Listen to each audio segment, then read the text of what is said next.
So we should be looking at celebrating food security. We should be looking at celebrating access to health care. So we should be looking at celebrating. There are a lot of things to celebrate. We know that we have had unbroken. Excuse me, please. I need to be protected. I need to be protected, Mr. Speaker. You are protected, but democracy is what is protecting you. So democracy has given you that place you are standing. We have on this floor. To be a parliamentarian, you are democracy that gave you that platform. Are you saying you are not celebrating it? What has it? How has it impacted? We need it to move a step further. We need it to move a step further. If I am here and it has brought me here, how has it impacted my own people? That's what I'm talking about, Mr. Speaker. Thank you very much. So please, thank you. We are celebrating, I am celebrating, but we should be okay, you are celebrating it now.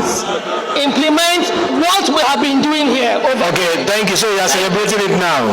Thank you. Thank you. Honorable colleagues, democracy.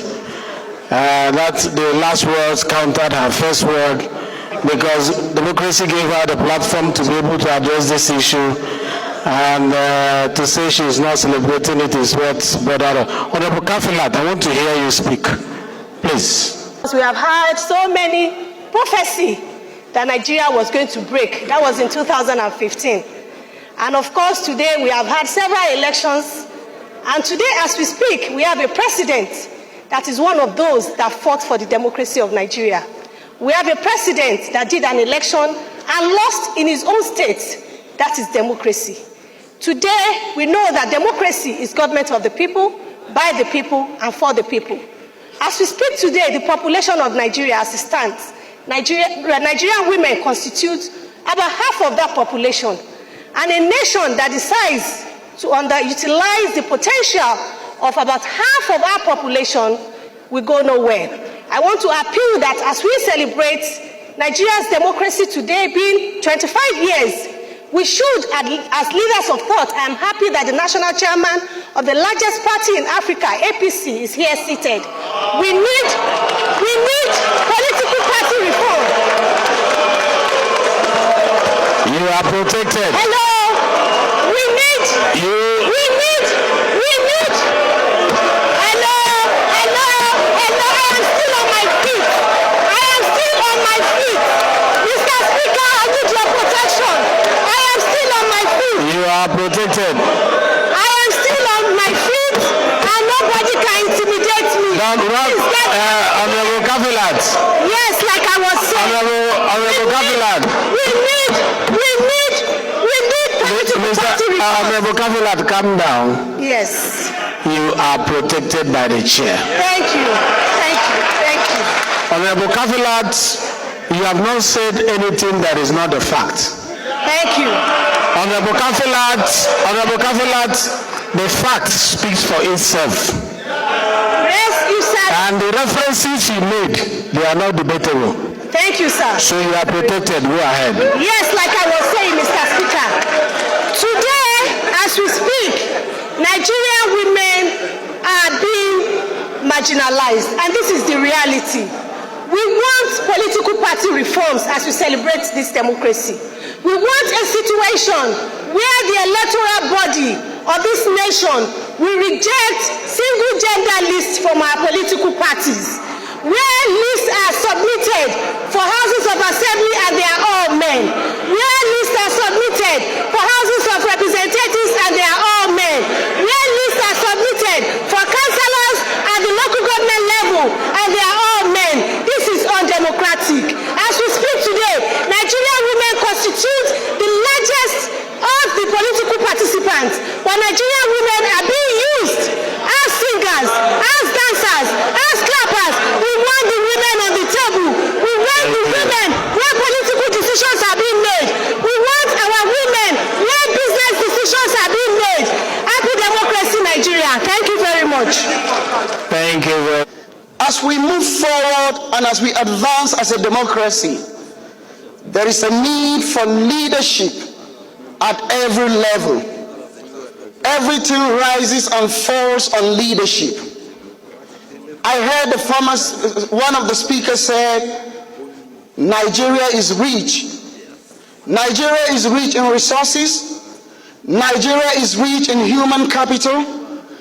But in management of human capital and resources, there is still a lot that needs to be done in order to move this nation forward.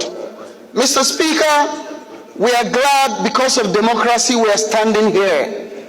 We are glad because of democracy we could speak and our voice is heard.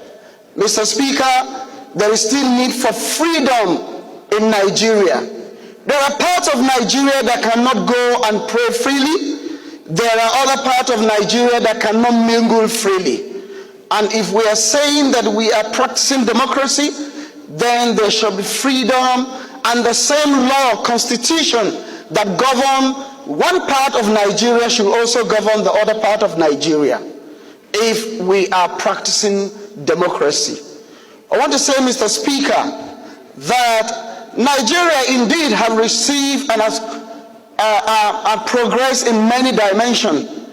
But I want to say here that Nigeria needs to provide social security for her citizens, especially as it relates to health and education. Up to this moment, Mr. Speaker, and everyone seated here, one of the greatest challenges and the calls, the text message we receive are borders on healthcare and education. And I think going forward, Mr. Speaker, Nigeria needs to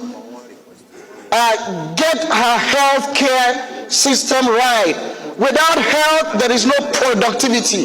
Without health, there is no Nigerian. Until we get it right in our health sector, we cannot get it right in productivity. Mr. Speaker, moving forward, Nigeria needs to have our citizens, poor people, need to be able to access health care without paying from their pocket. Social security needs to be in place. Thank you, Mr. Speaker, for this opportunity.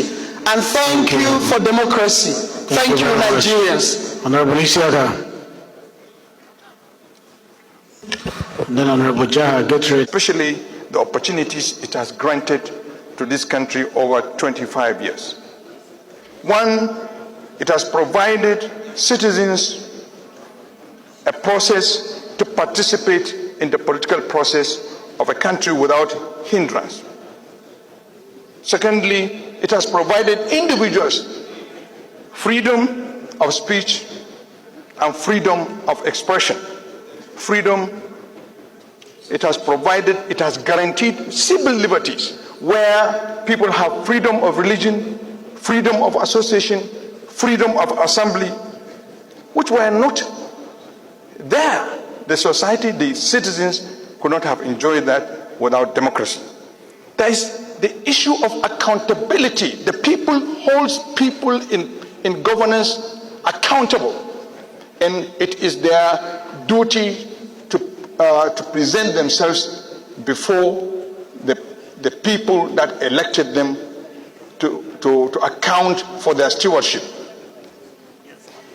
Democracy creates an environment for economic opportunities, liberalize the economy, liberalize participation of each and everyone in the ecosystem of the economy of the country. Democracy, Mr. Speaker, emphasizes on equal and social mobility, where people advance based on their merit, hard work, intellect. Is only democracy that can provide that space and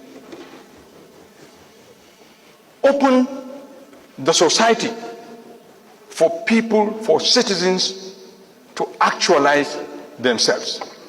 Thank you, Mr. Speaker.